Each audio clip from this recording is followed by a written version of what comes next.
Hello நண்பா, நம்ம இந்த வீடியோல என்ன பார்க்க போறோம்னா, லா ஆஃப் டெவில்ங்கிற ஒரு அனிமி தான் பார்க்க போறோம். அதுக்குன்னே புதுசா யாராவது வந்திருந்தீங்கன்னா மறக்காம லைக் பண்ணுங்க, சப்ஸ்கிரைப் பண்ணுங்க, ஷேர் பண்ணுங்க.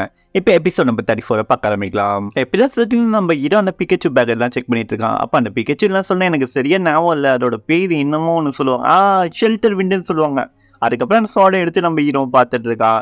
மல்டிபிளா நிறைய விண்ட் அட்டாக்ஸ் தான் நம்ம ஹீரோ இருக்கிற இடத்துல வந்துட்டு தான் இருக்கு. அந்த சீல் ப்ரொடெக்ட் பண்ணிட்டு இருக்கு. அப்ப நம்ம ஹீரோ அதை கட்டி ஓப்பன் பண்ணி பார்த்தா அங்க ஒண்ணுமே இல்லாத மாதிரி இருக்கு.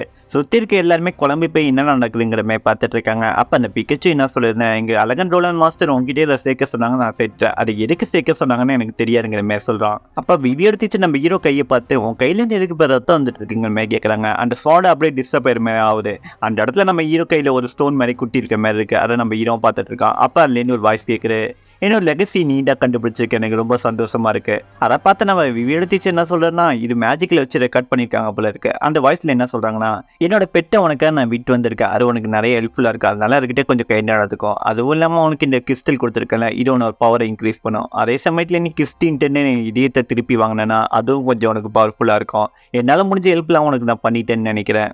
அப்ப நம்ம இதை என்ன சொல்றேன்னா, இது ஒன்றும் என்ன ஒரு ப்ராப்ளத்தை சால்வ் பண்ற மாதிரி இல்லை, எனக்கு இன்னும் கொஞ்சம் ப்ராப்ளத்தை அதிகப்படுத்துற மாதிரி இருக்குங்கிற மாதிரி சொல்லிட்டு இருக்கான். அப்ப இன்னும் கொஞ்சம் வாய்ஸ் கேட்குது, நீங்க மேஜிக்கல் சர்க்கிள் கிரியேட் பண்ண இந்த ஐஸ் ஃபீல்டுக்குள்ள வந்திருப்பீங்க. ஆனா இது ரொம்ப நேரம் உங்களால் தாக்கு பிடிக்க முடியாது. உங்க மேஜிக்ல இந்த சர்க்கிள் அளவு ட்ரெயின் ஆயிட்டு இருக்கும். அதனால இந்த சர்க்கிளை விட்டு வேகமா வெளில போக ஆரம்பிங்க.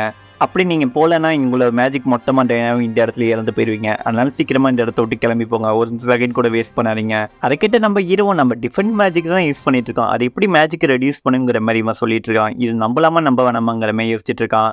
அப்ப அந்த எலி என்ன சொல்லுதுன்னா, டிஃபரெண்ட் மேஜிக் தான் யூஸ் பண்ணோம், ஆனா மேஜிக் ட்ரெயின் ஆகுமான்னு இதுவரையும் நான் கேள்விப்பட்டே இல்லை. இவன் என்ன சொல்றானே எனக்கு புரியலப்பா அழகன் ரோலாங்கிற மாதிரி சொல்றான். அப்ப நம்ம ஹீரோ இது உண்மையா பொய்யான்னு தெரியல, ஆனா நம்ம இதை ட்ரை பண்ணி பார்க்கல, ஒன்றும் தப்பு இல்லை. நம்ம சீக்கிரமா இந்த இடத்த விட்டு போகலான்னு நினைக்கிறேன். நீங்க ரெக்கார்ட் ஆயிட்டீங்களாங்கிற மாதிரி நம்ம விவி எடுத்துட்டு கேட்கறாங்க. அதுக்கு விவி எடுத்துச்சு என்ன சொல்றேன்னா, நான் ஃபுல்லா ரெக்கார்ட் ஆயிட்டேன்னு சொல்லிட்டு அந்த குச்சியை எலிக்கிட்டே பிடிங்கி வேகமா நடந்து போக ஆரம்பிக்கிறாங்க. நிறைய பனி பிரதேசமா இருக்கு, அந்த இடத்துல ரொம்ப கஷ்டப்பட்டவங்க எல்லாருமே போயிட்டு இருக்காங்க. அப்ப அஸ்லாம் என்ன சொல்றேன்னா, நம்ம வந்தப்ப இந்த அளவுக்கு பனி இல்லை, ஆனா இப்ப இவ்வளவு பனியா இருக்கு, இவ்வளவு சொல்லல் காட்டு வீசிட்டு இருக்கு, நம்ம இந்த இடத்த விட்டு சீக்கிரமா போகணும்னு நினைக்கிறேன். அப்ப அந்த எலி என்ன சொல்லலாம், டேய் நீ சொல்றது காட்டுறா, நம்ம சீக்கிரமா நடந்து போகணுங்கிற மாதிரி சொல்லிட்டு இருக்கு. அப்ப நம்ம ஹீரோவும் ஒரு விஷயத்தை நோட் பண்றான், பின்னாடி பெரிய சுழல் காட்டு மாதிரி வருது, அதுல அந்த டிராகன்டி அண்ணியும் வந்துடுறான். அதெல்லாம் இவங்க எல்லாருமே பார்த்துட்டு நம்ம சீக்கிரமா இந்த இடத்த விட்டு போனோம், அவன் எல்லாத்தையும் நம்மள கொண்டுடுவாங்கிற மாதிரி சொல்லிட்டு அந்த இடத்த விட்டு பயங்கரமா ஓட ஆரம்பிக்கிறாங்க. அப்ப அந்த டிராகன் அப்படியே பின்னாடி தொடர்ந்து வந்துகிட்டே இருக்கு. அதெல்லாம் பார்த்தா நம்ம ஹீரோ நம்ம சீக்கிரமா ஓடி போனோம், அது பக்கத்துல வந்துருச்சு, நம்ம வேகமா போகணுங்கிற மாதிரி அந்த இடத்துல கத்திட்டு இருக்கான். அவங்களும் வேகமா ஓடிட்டே தான் இருக்காங்க அந்த இடத்துல. நம்ம ஹீரோ இது மோசமான நேரமா இருக்கு, இவன் எப்படி ஃபாஸ்டா ரெக்கவர் ஆனானே தெரியல. அப்போ ஒரு ஃபயர் அட்டாக் பண்ற மாதிரி இருக்கு, அதை நம்ம ஹீரோ நோட் பண்ணிடலாம். அப்ப வியூ எடுத்துட்டு என்ன சொல்றேன்னா, நீங்க எல்லாம் முன்னாடி போங்க, நான் அப்படியே அவனை தடுக்க ட்ரை பண்றேங்கிற மாதிரி சொல்லிட்டு நம்ம வியூ எடுத்துட்டு அவரோட மேஜிக் வச்சு தடுக்க ட்ரை பண்ணாரு. அப்ப நம்ம ஹீரோ எல்லாம் பத்தி என்ன பண்ண போறீங்க நீங்க? அப்ப வியூ எடுத்துட்டு என்ன பண்ணாருன்னா, அங்க இருக்க சுத்தி இருக்கிற ஐஸ் எல்லாத்தையுமே உருக்கி ஒரு பவரை இன்க்ளூட் பண்றாரு. அதாவது ஒரு பால் மாதிரி கிரியேட் பண்ணி அதை அட்டாக் பண்றதுக்கு அனுப்பி விடுறாரு. ஆனா இந்த டிராகன் இருக்கிற அசால்ட்டாவே ஃபயர் அட்டாக் வச்சு அப்படியே உடச்சிட்டு வெளில வருது. அப்ப அது என்ன சொல்லலாம், உங்களால எங்கிட்ட இருந்து எங்கேயுமே தப்பிக்க முடியாதுன்னு சொல்லிட்டு ஃபயர் அட்டாக் எல்லாம் பண்ணிட்டு இருக்கு. நம்ம வியூ எடுத்துச்சும் ஃபீல்டு மாதிரி போட்டு ப்ரொடெக்ட் பண்ணிட்டு இருக்காரு நம்ம டீம்ல இருக்கவங்க எல்லாருமே. நம்ம ஹீரோலாம் கீழே வந்து இன்னும் இவ்வளவு மோசமா இருக்குங்கிற மாதிரி பார்த்துட்டு இருக்கான். அந்த டிராகன் அப்படியே நம்ம ஹீரோ சுத்தி போட்டு வளைய மாதிரி போட்டு நம்ம ஹீரோ முன்னாடி நிக்க ஆரம்பிக்கிறாரு. என்கிட்ட நீ எங்க ஓடி போகணும்னு ட்ரை பண்ண, நான் தான் சொன்னேன்ல, நீ என்கிட்ட கண்ணில் பட்டாலே நான் உன்னை கொண்டுனுவேன்னு. அப்போ நம்ம அஸ்லாம் போய் அட்டாக் பண்ணலாங்கிற மாதிரி ட்ரை பண்ணி டிராகனை அட்டாக் பண்ண போறான். நம்ம அஸ்லாமும் பயங்கரமா அட்டாக் பண்றான். அந்த அட்டாக்கால எதுவுமே இந்த டிராகனுக்கு ஆக மாட்டேங்குது, அது ஈஸியாவே டேக்கிள் பண்ணிருக்கு. எவ்வளவு அட்டாக் பண்ணாலும் அது ஈஸியாவே டேக்கிள் பண்ணிட்டு இருக்கு. நம்ம அஸ்லாமும் என்ன பண்ணனே புரியாம பயங்கரமா அட்டாக் பண்ணிட்டு இருக்கான். அதுக்கப்புறம் அது கண்ணை அட்டாக் பண்ணலாங்கிற மாதிரி ட்ரை பண்ணுவான். அந்த கண்ணிலேட்டு அப்படியே அசால்ட்டா மிஸ் ஆகி அப்படியே நம்ம அஸ்லாமே தள்ளி விட்டுருது. அதுக்கப்புறம் நம்ம வியூ எடுத்துச்சுன்னா பார்த்தா ஸ்டார் லாக்குங்கிற மாதிரி சொல்றாரு. கீழேருந்து நிறைய சங்கிலி வந்து அந்த டிராகனை அப்படியே கட்டி போடுற மாதிரி இருக்கு. அதெல்லாம் பார்த்தா அந்த டிராகன், என்ன இந்த மேஜிக்கை நீ என்கிட்ட நீ யூஸ் பண்ணி என்ன டிஃபீட் பண்ண முடியும்னு நினைக்கிறியாங்கிற மாதிரி சொல்லிட்டு இருக்கு. இது அழகன் ரோலான மேஜிக் தானே, நீ ஒன்னும் அழகன் ரோலான் கிடையாது, அவனுக்கு ஸ்டாண்டா இருக்கிறதுக்குன்னு சொல்லிட்டு அந்த ஸ்டார் லாக் மேஜிக்கை அப்படியே டிஃபீட் பண்ண ஆரம்பிக்கிறாரா. அந்த சங்கிலி எல்லாம் அப்படியே உடஞ்சிருக்கு. நம்ம வியூ எடுத்துச்சும் அவர் பாறை வச்சு தடுக்க பார்க்கறாரு, அப்பயும் முடியவே இல்லை. அப்ப அஸ்லாம் நான் உங்களுக்கு ஹெல்ப் பண்றேன்னு சொல்லிட்டு அஸ்லாம் அட்டாக் பண்ண போறான்.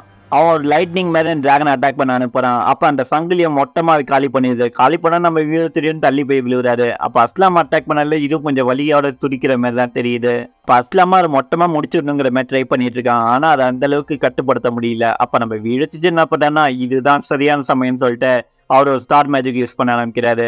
ஒரு மேலேருந்து ஒரு லைட்னிங் மாதிரி அடிச்சு அந்த டிராகன் அப்படியே இந்த இடத்துல வந்து கீழே விழுது. பயங்கரமா அந்த இடத்துல எக்ஸ்ப்ளோஷனே நடக்குது அந்த இடத்துல. அதனால அந்த இடத்துல ஒரு அதிர்வலையே இருப்பது. அதனால நம்ம ஹீரோலாம் அப்படியே தள்ளி போய் விழுவுறாங்க. அப்ப நம்ம எலி என்ன சொல்லுதுன்னா, இவ்வளவுதான் முடிஞ்சிடுச்சாப்பா, அந்த டிராகன் செத்துருச்சுன்னு நினைக்கிறேங்கிற மாதிரி சொல்லிட்டு இருக்கான். அப்ப அஸ்லாம் வந்துடுறான். வந்து என்ன சொல்றான்னா, நீ நினைக்கிறது தப்பு, அந்த டிராகனுடைய ஆரா இன்னும் வந்துட்டு தான் இருக்கு, அது ரொம்ப வீக்கா இல்ல, ரொம்ப ஸ்ட்ராங்காவே இருக்குன்னு சொல்றான். அதை கேட்ட எலி, என்னப்பா இன்னும் இதுக்கு முடிவே இல்லையங்கிற மாதிரி சொல்றான். அதுக்கப்புறம் அந்த டிராகனையும் காட்டுறாங்க. அதை சுட்டி அப்படியே கோல்டன் லைட் மாதிரி எரிஞ்சிட்டு இருக்கு. அதை பார்த்தா நம்ம வீயோட டீச்சர், என்னப்பா காட் ஆர்மரை போட்டிருக்க போல இருக்கு. அதுக்கு அந்த டிராகன் என்ன சொல்லலாம், இந்த ஆர்மர் இருக்க வரையும் உன்னோட அட்டாக் எதுவுமே தொட முடியாதுங்கிற மாதிரி சொல்லிடு. அப்ப அஸ்லாம் என்ன சொல்றான்னா, நமக்கு இன்னைக்கு நேரமே நல்லா இல்ல, இதுகிட்ட நீங்க சண்டை போட்டா நம்மளால ஜெயிக்கவே முடியாது. அப்ப அந்த டிராகன் என்ன சொல்லுதான், நான் உனக்கு ஆல்ரெடி ஒரு வாட்டி சொல்லிட்டேன், நீ ஒன்னும் எனக்கு எனிமி கிடையாது, என்னோட எனிமி அவன் தான், அவனை தான் கொல்ல போறேங்கிற மாதிரி சொல்லிட்டு நம்ம வியூவர் டீச்சரை பயங்கரமா அட்டாக் பண்ணிட்டு இருக்கு. அதை பார்த்தா நம்ம அஸ்லாம் இதுக்கு மேல பொறுமையா அந்த வேலைக்கு ஆவான்னு சொல்லிட்டு நம்ம அஸ்லாம் அந்த இடத்த போய் அந்த டிராகன் அட்டாக் பண்ண ட்ரை பண்றான். மல்டிபிள் அட்டாக்ஸ்லாம். ஆனா எதுவுமே அந்த டிராகன்ட்ட வேலைக்கு ஆகல. அது திருப்பி ஒரு ஃபயர் அட்டாக் மேலே கொடுக்குது. அதில் நம்ம அஸ்லாமோட கட்டி அந்த இடத்துல உருகி போயிடுது. அவன் உடம்புல பயங்கரமா ஃபயர் ஆயிட்டு இருக்கு. நம்ம அஸ்லாம் ரொம்ப கஷ்டப்பட்டு இருக்கான் அந்த இடத்துல. அதை பார்த்தா நம்ம ஹீரோவா அஸ்லாம் உனக்கு எதுவும் அவளையும் ஏதோ வாங்குற மாதிரி சொல்லிட்டு அவன் லிக்விட் பாடி எடுக்கிறான். எடுத்து அதை ஊட்டினதுக்கு அப்புறம் நம்ம அஸ்லாம் மேல இந்த ஃபயர்லாம் போயிடுது. ஆனா அஸ்லாமுக்கு பயங்கரமா அந்த இடத்துல அடிபட்டு இருக்கு. அதை பார்த்து நம்ம ஹீரோ, நீ ஓகே அஸ்லாம், உனக்கு எதுவும் அவளையுங்கிற மாதிரி கேட்டுட்டு இருக்கான். அப்ப நம்ம மெதுசா என்ன கேட்கிறேன்னா, நீங்க இதுக்காக இவ்வளவு கஷ்டப்பட்டு இருக்கீங்க, ஒரு உயிருக்காக இத்தனை பேர் எதுக்கு சாகணும்னு ஆசைப்படுறீங்க, உங்க எமோஷன்ஸ்லாம் ஏன் ரொம்ப ஸ்ட்ராங்கா இருக்குங்கிற மாதிரி கேட்டுட்டு இருக்கா. அதுக்கு நம்ம ஹீரோ என்ன சொல்றேன்னா, நான் இப்போ எதுவுமே உனக்கு சொல்லிக் கொடுக்குற நிலைமையில இல்லை மெடுசா, நம்ம இதை பற்றி அப்புறமா பேசலாம். அப்போ நம்ம மெடுசா என்ன சொல்றேன்னா, இன்னைக்கு என்னமோ எனக்கு வினோதமா தோணுது, என்னன்னு தெரியல, ஏதோ ஒரு ஃபீலிங் எனக்குள்ள வந்துகிட்டே இருக்கு, நீ எதுவும் எனக்கு சொல்லிக் கொடுக்க வேணாம், நானே பார்த்து தெரிஞ்சுக்கிறேங்கிற மாதிரி நம்ம வீட டீச்சரை பார்த்துட்டு இருக்கா. வீட டீச்சரோட ஃபீல்டும் உடஞ்சிருது. அந்த டிராகனை ரொம்ப ஆக்ரோஷமா ஃபயர் அட்டாக் பண்ண காத்துட்டு இருக்கு. முன்னாடி அந்த டிராகன் போயிட்டு இருக்கா, திடீர்னு அந்த இடத்துல மெடுசா வந்துடுறா. வந்து என்ன சொல்றான்னா, நீ இப்போ யாரையுமே பார்க்க வேணாம், இப்போ நான் தான் உன்னோட ஆப்னன்ட்ங்கிற மாதிரி சொல்றா. சொன்னதுக்கப்புறம் நம்ம ஹீரோ என்ன பண்ணிட்டு இருக்க மெடுசாங்கிற மாதிரி கேட்குறான். அப்போ அவன் மெடுசா அவளோட பாம்பை வெளில வச்சு அவள் கண்ணை போட்டிருக்க எல்லாம் அப்படியே மறைய வச்சு அப்படியே அவன் முழு ஃபார்மில் இருக்கா. அதாவது ஒரிஜினல் மெடுசா ஃபார்மில் இருக்கா. அதை பார்த்து அந்த டிராகனை இப்போ நீ என்ன பண்ணிட்டு இருக்கங்கிற மாதிரி கேட்குறான். அதுக்கு அந்த அவன் மெடுசா எதுவுமே பேசாமல் அப்படியே அவன் கண்ணையும் பார்த்துட்டு இருக்கா. அப்படியே அந்த டிராகன் அப்படியே இந்த இடத்துல சிலையா மாற ஆரம்பிக்குது. அப்போ அது என்ன சொல்லுதுன்னா, இதுக்கு இப்படி பண்ணிட்டு இருக்க, நான் ஹியூமன்ஸ் மட்டும் நான் அட்டாக் பண்ண, ஒன்னும் அட்டாக்கே பண்ணலங்கிற மாதிரி சொல்லிட்டு இருக்கு. அப்போ நம்ம மெடுசா என்ன சொல்கிறேன்னா, எனக்கு என்னன்னு தெரியல, உன்னை பார்த்தாலே எனக்கு ரொம்ப அருவருப்பாக இருக்குது, அதனால உன்னை நான் சிலையா மாட்ட போகிறேங்கிற மாதிரி சொல்லிட்டு இருக்கு. அதை கேட்ட அந்த டிராகன் என்ன சொல்லுதுன்னா, எவ்வளோ தைரியம் இருக்கும் உனக்கு, ஏன் இப்படி பண்ணிட்டு இருக்க மெடுசா, நீ என்ன எதுக்குற அளவுக்கு வந்துட்டியாங்கிற மாதிரி சொல்லிட்டு அது ஃபயர் அட்டாக் மாதிரி ட்ரை பண்ணுற. அதை பார்த்ததுக்கப்புறம் அது மெடுசா நெருங்கும் போது நம்ம ஹீரோவும் நம்ம எலியும் போய் ஒரு சீல்டு மாதிரி போட்டு நம்ம மெடுசாவை அந்த இடத்துல காப்பாற்றிட்டு இருக்காங்க. அப்போ மெடுசா என்ன சொல்கிறேன்னா, எனக்கு என்னன்னு தெரிஞ்சு போச்சு, எனக்குள்ள எமோஷன்ஸ் ஏதோ ஸ்ட்ரேஞ்சாக இருக்குன்னு சொன்னல, அது என்னன்னா, நீ என்னோட ஃப்ரெண்ட்ஸ் இல்லை துன்புறுத்திருக்க, அதனால தான் இப்போ நான் உன்னை வெறுக்கிறேங்கிற மாதிரி சொல்லிட்டு அவளை பாரு முழுசா அந்த இடத்துல ட்ரை பண்ணிட்டு இருக்கா. அவளுக்கு ஹியூமன்ஸோட ஃபீலிங்லாம் வர மாதிரி இந்த இடத்துல நம்ம காட்டுறாங்க. அப்படியே இந்த டிராகன் அந்த இடத்துல அப்படியே சிலையா மாறுற மாதிரி நமக்கு இந்த இடத்துல காட்டுறாங்க. மெடுசாவும் அந்த இடத்துல அப்படியே பார்த்துட்டே இருக்கா. அப்படியே அந்த இடத்துல மயக்கம் போட்டு விழுகிற மாதிரி காட்டுறாங்க. அதை பார்த்துருக்கப்புறம் நம்ம ஹீரோ அப்படியே தாங்கி பிடிக்கலாம். அப்போ நம்ம ஹீரோ கிட்ட என்ன சொல்றேன்னா, என் கண்ணை சீக்கிரமா மூடு, இல்லைன்னா நீயும் கல்லா மாறிடுவேன். அதை சொன்னதுக்கப்புறம் நம்ம எலிகிட்ட அந்த மெடுசாவை கொடுத்துட்டு நம்ம ஹீரோ ஒரு கட்சி மாதிரி எடுத்து அவ கண்ணை மூடி வைக்கிறான். இதோட இந்த எபிசோட் முடிஞ்சிரு. இதுக்கப்புறம் அந்த டிராகன் உண்மையிலேயே வந்து சிலையா மாறிடுச்சா, இல்லை இதுக்கப்புறம் பயங்கரமா அட்டாக் பண்ண போறா, எல்லாமே நம்ம அடுத்த எபிசோட்ல பார்ப்போம். அதுக்கு மறக்காம லைக் பண்ணுங்க, சப்ஸ்கிரைப் பண்ணுங்க, ஷேர் பண்ணுங்க. இது உங்கள் EJ வாய்ஸ் ஓவர்.